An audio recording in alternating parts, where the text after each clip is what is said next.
కార్యక్రమం ఆనందంగా జరుపుకోవడానికి కాదు, స్వర్గస్థులైన వెంకటరమణ గారి ఆత్మశాంతి కొరకు.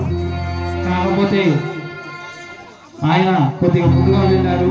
ఎవరైనా తుదకు చేరాల్సింది కైలాసమే. ఒక కవి ఈ విధంగా మనిషి బ్రతుకును వర్ణించాడు, ఏది స్థిరం కాదని. స్థిరములు కావు చల జీవితము, సిరి సంపదల్ సుఖం కరములు కావు కావు,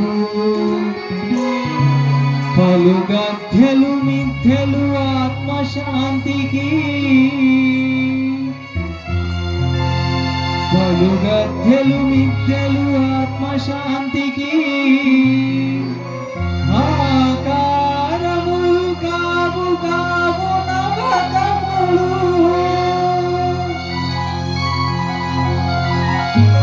నిత్యము కావు కావు అని అరచుచుండే,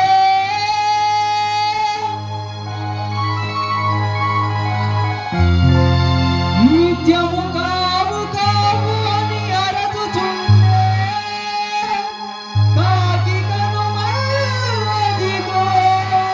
నా తాత గోరిపై,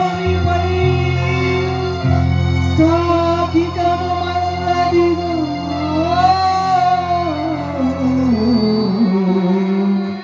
నా తాత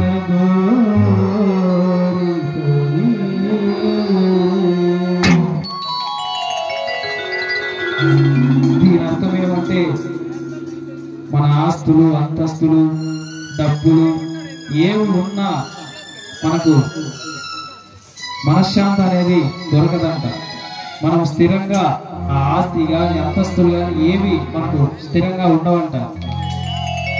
ఎంత సంపాదించినా అది మన సొత్తు కాదు, కొద్ది రోజులు ఉండి వెళ్ళిపోవడం దీని అర్థం.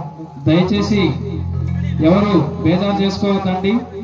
ఇద్దరు డాన్సర్లు వచ్చారు, అద్భుతంగా భజన ఉంటుంది